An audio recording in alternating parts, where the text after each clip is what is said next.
A apresentação de Jesus ao templo.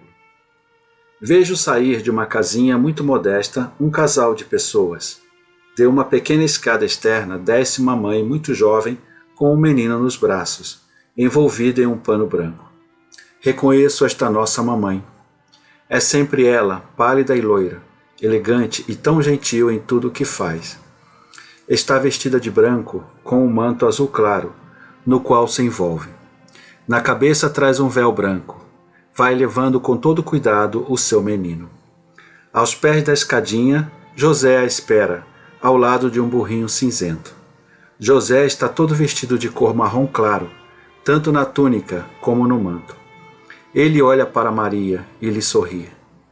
Quando Maria chega perto do burrinho, José passa a rédea do animal por baixo do braço esquerdo e segura por um momento o menino, que está dormindo tranquilo, para que Maria possa acomodar-se melhor na sela.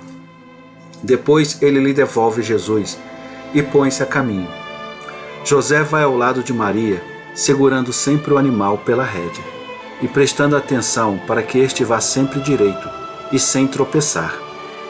Maria está com Jesus no colo e, como por temor do que o frio lhe possa fazer mal, estende sobre ele um dos lados do seu manto.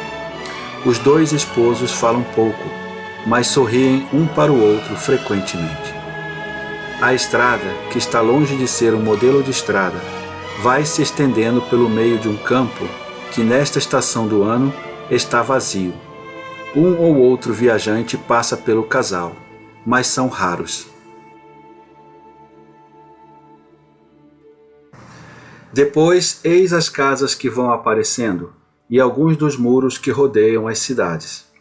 Os dois esposos entram por uma porta, começando o percurso sobre o calçamento, muito irregular, da cidade.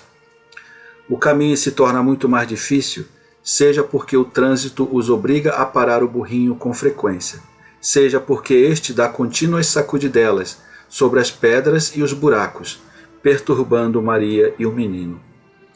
A estrada não é plana, é uma ladeira ainda que leve. Está apertada entre as casas altas, de portinhas estreitas e baixas, com raras janelas, que dão para a rua. No alto, o céu se mostra, com muitos telhados do céu azul, entre uma casa e outra, ou melhor, entre um e outro terraço. Embaixo, na rua, há gente e vozerio, transeuntes que se encontram com aqueles que estão nos seus jumentos, ou com os que conduzem jumentos com carga. Outros vão indo atrás de alguma embaraçante caravana de camelos. A um certo ponto passa uma patrulha de legionários romanos, com grande barulho de cascos e de armas, desaparecendo atrás de um arco colocado em uma rua muito estreita e pedregosa. José vira para a esquerda e entra por uma rua mais larga e mais bonita. No fim desta, vejo o muro de uma fortaleza que eu já conheço. Maria apeia do burrinho junto à porta, onde há uma espécie de posto para outros jumentos. Eu digo posto porque é parecido com um barracão, ou melhor, um telheiro, onde há palha pelo chão e umas estacas com argolas onde se amarram os animais.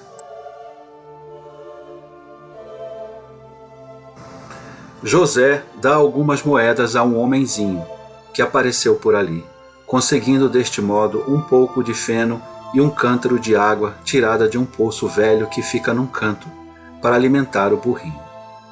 Em seguida vai ao encontro de Maria, entrando com ela no recinto do templo. Dirigem-se primeiro para os pórticos, onde estão aqueles que Jesus mais tarde fustigaria severamente, os vendedores de pombos e cordeiros e os cambistas. José compra 2 pombinhos brancos. Não troca o dinheiro, compreende-se que ele já tem a quantia certa. José e Maria se dirigem a uma porta lateral de 8 degraus. Como me parece, tenham todas as portas. É como se o cubo do templo seja erguido do solo.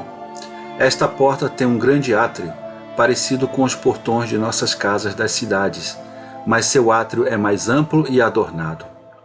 Nele se encontram à direita e à esquerda 2 espécies de altares, ou seja, 2 construções retangulares, cuja finalidade, a princípio, não compreendo bem.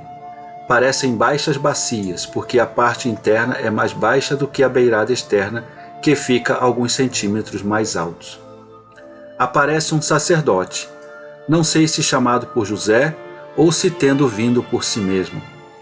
Maria lhe oferece os 2 pobres pombos, e eu, que já sei a sorte que eles vão ter, viro o olhar para o outro lado. Observo os ornatos do pesado portal, do teto e do átrio, mas parece-me ver, com o rabo do olho, o sacerdote a aspergir Maria com água. Deve ser água, porque não vejo ficarem manchas em sua veste.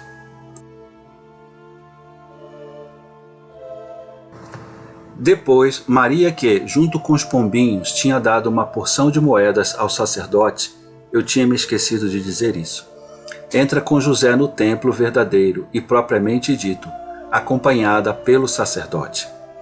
Eu olho para todos os lados. É um lugar cheio de adorno, esculturas de cabeças de anjos, palmas e outros ornatos estão sobre as colunas, sobre as paredes e o teto. A luz penetra por curiosas janelas longas e estreitas, naturalmente sem vidros, abertas em diagonal sobre a parede. Suponho que seja para impedir a entrada dos aguaceiros. Maria segue até um certo ponto, onde para. Há alguns metros há outros degraus, e acima deles há outra espécie de altar, por trás do qual há ainda uma construção. Percebo agora que eu achava que estivesse no templo, mas me encontrava na parte que contorna o templo verdadeiro e propriamente dito, isto é, o santo, dentro do qual ninguém, a não ser os sacerdotes, acho, que podem entrar. Aquilo que eu pensei que fosse o templo não é mais do que um vestíbulo fechado, que cerca em 3 partes o templo, onde está encerrado o tabernáculo. Não sei se me expliquei bem, mas não sou arquiteta nem engenheira. Maria oferece ao sacerdote o menino, que acabou de despertar, e está movendo os olhinhos inocentes ao redor de si próprio, com aquele olhar espantado dos bebês de dias. O sacerdote o toma em seus braços e o ergue, virado para o templo, junto àquela espécie de altar que está acima dos degraus. O rito terminou.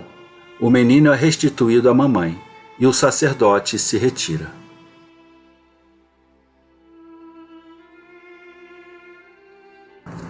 Há várias pessoas olhando, curiosas. Um velhinho encurvado abre caminho entre essas pessoas, mancando e apoiando-se num bastão. Deve ter muita idade, eu diria mais de 80 anos. Aproxima-se de Maria, pedindo que o deixe pegar o menino por um instante. Maria atende ao seu pedido, sorrindo. Simeão pega o menino e o beija. Eu sempre acreditei que ele pertencesse à classe sacerdotal, mas ao invés parece ser apenas um simples fiel, a julgar pelas suas roupas. Jesus lhe sorri, fazendo aquela caretinha cheia de dúvidas, característica das crianças de peito. Parece que o observa com curiosidade, porque o velhinho está chorando e rindo ao mesmo tempo, e suas lágrimas fazem um verdadeiro bordado de pontinhos de luz, brilhando enquanto vão se insinuando por entre as rugas, enchendo de pérolas a barba longa e branca, para a qual Jesus estende as mãozinhas. É Jesus, mas é sempre um bebê, e tudo que se move à sua frente lhe chama a atenção, e lhe dá vontade de pegar para conhecer melhor, seja lá o que for. Maria e José sorriem, e também os presentes, que elogiam a beleza do pequenino. Ouço as palavras do velho santo, e vejo o olhar espantado de José, o olhar comovido de Maria, e também da pequena multidão, em parte admirada, mas também comovida, tomada pela alegria pelas palavras do velho.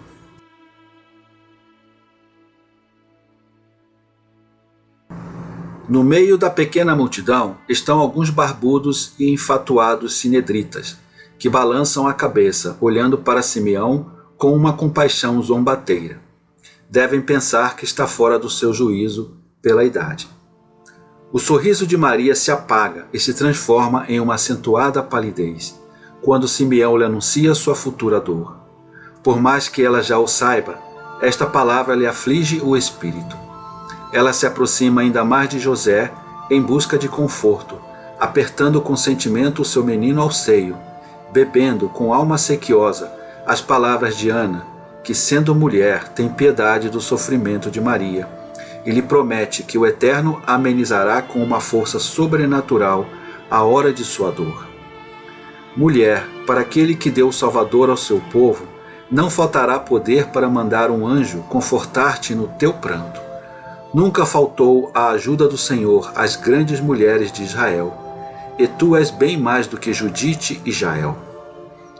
O nosso Deus te dará um coração de ouro puríssimo, para que possas resistir ao mar de dor, pelo qual te tornarás a maior mulher da criação, a mãe.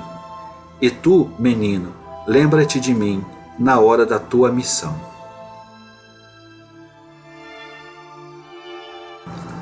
A virtude de Simeão e a profecia de Ana.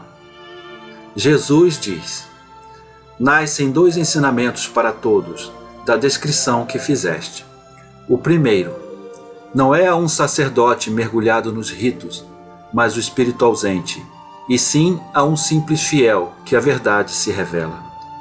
O sacerdote, sempre em contato com a divindade, voltado a tudo que é relacionado a Deus, dedicado a tudo que está acima da carne, deveria ter percebido logo quem era o menino que estava sendo oferecido ao templo naquela manhã. Mas, para que pudesse pressentir, precisava de um espírito vivo, não simplesmente de uma veste para cobrir um espírito que, se não estava morto, estava muito adormecido. O Espírito de Deus pode, se quiser, trovejar e sacudir, como um raio e um terremoto, até o espírito mais obtuso. Isto ele pode, mas geralmente, visto que ele é espírito de ordem, dado que Deus é ordem em cada uma de suas pessoas e em seu modo de agir, ele se expande e se comunica. Não digo só onde há merecimento suficiente para receber a sua efusão. Nesse caso, seriam poucos os casos em que ele se expandiria, nem mesmo tu conhecerias as suas luzes. Mas sim onde ele vê boa vontade em merecer a sua efusão. Como se explica essa boa vontade? Tanto quanto possível, com uma vida inteira em Deus, na fé, na obediência, na pureza, na caridade, na generosidade, na oração.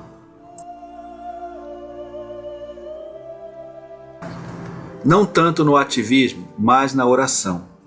Há uma diferença menor entre a noite e o dia do que entre o ativismo e a oração. A oração é a comunhão de espírito com Deus, da qual vós saís revigorados e decididos a ser de sempre mais dele. O ativismo é um hábito qualquer, feito por diversos fins, mas sempre egoístas, deixando-vos como sois, ou melhor, vos agrava até de uma culpa de mentira e de assídia. Simeão tinha esta boa vontade. A vida não lhe tinha poupado trabalhos e provações, mas ele não perdeu a boa vontade. Os anos e vicissitudes não tinham enfraquecido nem abalado a sua fé no Senhor, nas suas promessas, e não tinham diminuído a sua boa vontade de ser sempre mais digno de Deus. Antes que os olhos de seu servo fiel se fechassem à luz do sol, na esperança de se reabrirem ao sol de Deus, rutilando nos céus, que seriam abertos quando eu lá subisse, após o meu martírio, Deus lhe mandou um raio de espírito que o guiou ao templo para ver a luz do mundo. Movido pelo Espírito Santo, diz o Evangelho: ó, se os homens soubessem que amigo perfeito é o Espírito Santo, que guia, que mestre, se amassem e invocassem este amor da Santíssima Trindade, esta luz da luz, este fogo do fogo, esta inteligência, esta sabedoria, muito além do necessário, eles haveriam de saber. Escuta, Maria, escutai, meus filhos.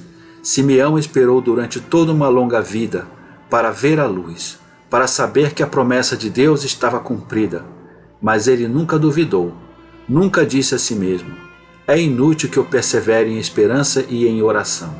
Ele perseverou.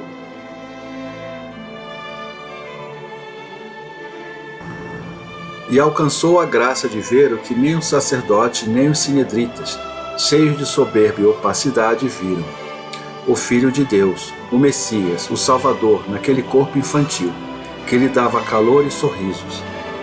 Ele recebeu, portanto, o sorriso de Deus, como primeiro prêmio de sua vida honesta e piedosa, através dos meus lábios de menino. Segunda lição, as palavras de Ana. Também ela, que é profetisa, vê o Messias em mim, recém-nascido. Isto é natural, dada a sua capacidade de profecia.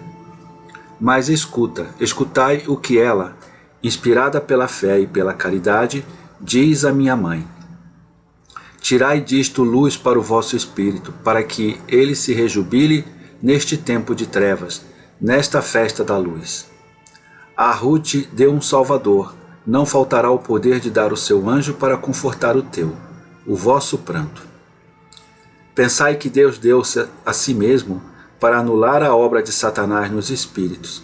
Agora não poderá ele vencer os satanases que vos torturam? Não poderá enxugar o vosso pranto, derrotando esses satanases e enviando-vos de novo a paz do seu Cristo? Por que não o pedir com fé? Fé verdadeira, poderosa, uma fé diante da qual o rigor de Deus, desprezado por vossas inúmeras culpas, caia com um sorriso, trazendo o perdão como ajuda, trazendo a sua bênção, como o arco-íris sobre esta terra que está submergindo em um dilúvio de sangue procurado por vós mesmos?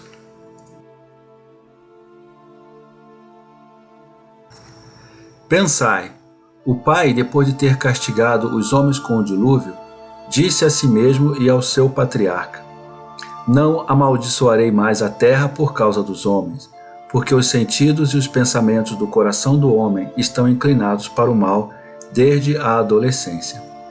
Portanto, não ferirei o ser vivo mais uma vez. Ele foi fiel à sua palavra, não mandou mais o dilúvio. Mas vós, muitas vezes, já disseste a vós mesmo e a Deus: Se nos salvarmos desta vez, se nos salvas, não faremos mais guerras, nunca mais. E depois sempre continuais fazendo guerras, cada vez mais tremendas. Quantas vezes, ó homens falsos e sem respeito para com o Senhor, é a vossa palavra? No entanto, Deus vos ajudaria ainda uma vez, se a grande massa dos fiéis o chamasse com fé e amor poderoso. Escutai, ó vós todos, que sendo muito poucos para contrabalançar os muitos que estão mantendo vivo o rigor de Deus, permanecei devotos a Ele, não obstante a hora tremenda que ameaça crescer a cada instante. E colocai as vossas aflições aos pés de Deus. Ele saberá mandar-vos o seu anjo, como mandou o Salvador ao mundo. Não temais, ficai unidos à cruz. Ela sempre venceu as insídias do demônio, que por meio da ferocidade dos homens e das tristezas da vida, procura o domínio dos homens pelo desespero, isto é, pela separação de Deus, pois não pode apoderar-se dos corações de outra maneira. Adoração dos magos é Evangelho de Fé, primeira parte. Meu monitor interior me diz: dá a estas contemplações que terás e ao que irei te ditar o nome de Evangelhos de Fé, porque virão ilustrar o poder da fé e dos seus frutos a ti e aos outros, confirmando-vos na fé em Deus. Vejo Belém pequena e branca, toda recolhida como uma ninhada, sob a luz das estrelas. Das ruas principais a cortam em cruz uma que vem de fora da cidade, e é a rua mestra que depois prossegue além da cidade, e a outra que vai de uma a outra extremidade da cidade, mas sem ultrapassá-la. Outras vielas repartem esta pequena cidade, sem a menor norma de um plano de ruas como nós o concebemos. Pelo contrário, adaptam-se a um solo cheio de desníveis e as casas que surgem aqui e ali, segundo os caprichos do solo e de seus construtores, de tal modo que possam servir de esquinas para a rua que passa ao lado, obrigando esta a ficar como uma fita que vai se desenrolando sinuosamente, em vez de seguir uma linha reta, que vai daqui até lá sem desvios. De vez em quando aparece uma pracinha, ou é a pracinha de uma feira, ou por ali há alguma fonte, ou então, por causa do costume de construir aqui e ali, sem nenhuma regra, sobrou um resto enviesado de terreno, sobre o qual já não é possível construir mais nada. No ponto em que tive a ideia de parar um pouco, há um exemplo dessas pracinhas irregulares. Ela deveria ser quadrada, ou pelo menos retangular, mas ao contrário saiu um trapézio agudo, cortado perto do vértice, no lado mais longo, o da base do triângulo, a uma construção ampla e baixa. É a maior construção da cidade. Por fora passa um paredão liso e nu, no qual se abrem apenas 2 portões que estão bem fechados. Por dentro, ao invés, no seu largo quadrado, abrem-se muitas janelas no primeiro plano, enquanto embaixo ficam os pórticos, que cercam os pátios cheios de palha e de detritos espalhados pelo chão, com tanques onde os cavalos e outros animais são levados para beber. Nas rústicas colunas dos pórticos existem argolas às quais ficam amarrados os animais, e há também um grande telheiro para abrigar os rebanhos e cavalgaduras. Compreendo que aqui é o albergue de Belém. Sobre os 2 lados iguais há casas e casinhas, tendo algumas hortas à frente, porque entre elas há uma que está com a fachada para a praça e outra com os fundos da casa para a mesma praça. Do outro lado mais curto, defronte ao caravansará, há uma casinha isolada com uma pequena escada externa, que é ao meio da fachada, da entrada para os quartos dos moradores. Os quartos estão todos fechados, porque agora é noite, e a esta hora não há ninguém pelas ruas. Vejo que a noite vai se tornando mais clara pela luz das estrelas que descem do céu. São tão belas no céu do Oriente, tão vivas e grandes, que até parecem estar perto de nós, e que nos será fácil alcançá-las e tocar com a mão essas flores que brilham no veludo do firmamento.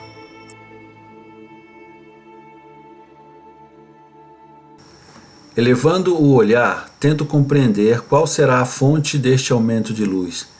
É uma estrela de grandeza extraordinária, que a faz parecer uma pequena lua que vem avançando pelo céu de Belém. As outras estrelas parecem eclipsar-se, abrindo caminho para ela, como servas diante de sua rainha que vai passando, pois a tal ponto ela as supera em brilho, que a faz desaparecer.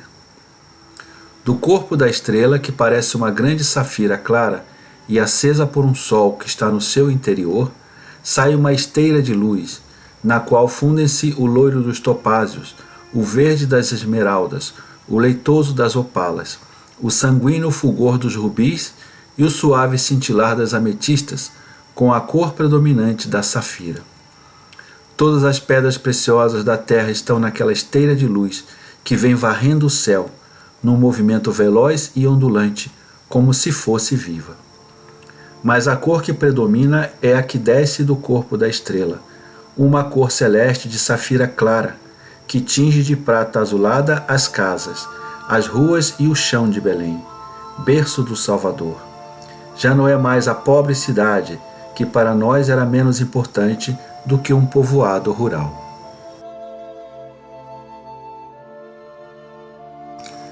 Agora é uma fantástica cidade dos contos de fada, na qual tudo é de prata, até a água das fontes e dos tanques parece de diamante líquido. Emitindo um fluxo de luz mais vivo, a estrela paira sobre a pequena casa, que está do lado mais curto da pracinha. Nem os moradores da casa, nem os habitantes de Belém a veem, porque estão dormindo, e suas casas estão fechadas. Mas a estrela acelera as suas palpitações de luz, faz vibrar sua cauda e solta ondulações luminosas mais fortes, traçando pequenos semicírculos no céu, que se ilumina todo com esta rede de astros que ela arrasta consigo, numa rede de pedras preciosas que esplendem, tingindo nas mais indistintas cores as outras estrelas, como para comunicar-lhes uma palavra de vida. A casinha está toda iluminada por este fogo líquido de gemas. O teto do pequeno terraço, a escadinha de pedra escura, a pequena porta, tudo virou um bloco de pura prata, polvilhado com pó de diamantes e pérolas. Nenhum palácio real da terra jamais teve ou terá uma escada como esta, feita para receber a passagem dos anjos, feita para ser usada pela Mãe, que é Mãe de Deus. Seus pequenos pés de Virgem Imaculada podem pousar sobre aquele cândido esplendor. Os seus pequenos pés destinados a pousar sobre os degraus do trono de Deus, mas a Virgem ainda não está sabendo de nada.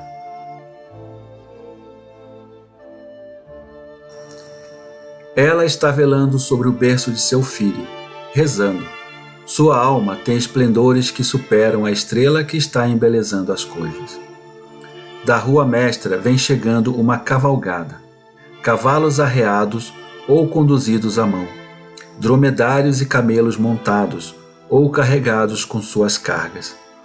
O barulho dos cascos faz um rumor como o da água quando cai sobre as pedras de um riacho. Reunidos na praça, todos param. A cavalgada, vista sob a luz da estrela, é fantástica em seu esplendor. Os ornamentos da primeira classe sobre as cavalgaduras, as vestes dos cavaleiros, o seu aspecto, as bagagens, tudo está brilhando, unindo e reavivando o esplendor do metal, do couro, da seda, das pedras preciosas, dos pelos ao brilho da estrela.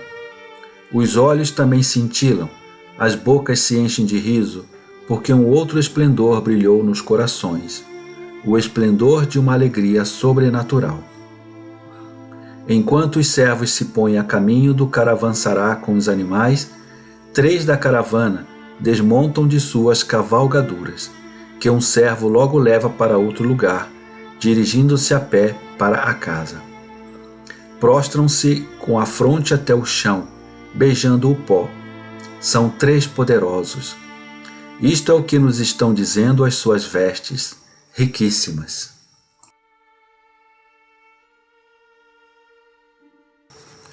Um de pele muito escura, tendo apeado de um camelo, envolve-se todo num manto de seda brilhante, ajustado à cinta por um aro precioso, do qual pendem um punhal ou uma espada, tendo esta o punho cravejado de pedras preciosas.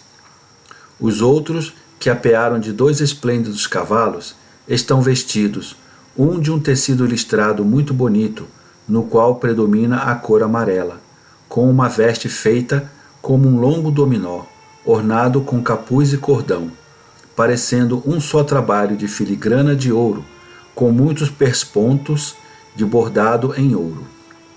O terceiro traz uma espécie de camisa de seda, calças largas e longas, que se estreitam perto dos pés e se envolve com um xale muito fino, que mais parece um jardim florido, de tão vivas que são as flores com que está todo decorado. Na cabeça traz um turbante preso por uma correntinha feita de engastes, com diamantes. Depois de terem venerado a casa onde está o Salvador, eles se levantam e vão até o caravansará, onde os servos já bateram a porta, fazendo-a abrir. Aqui cessa a visão, que recomeça 3 horas depois, com a cena da adoração de Jesus pelos magos.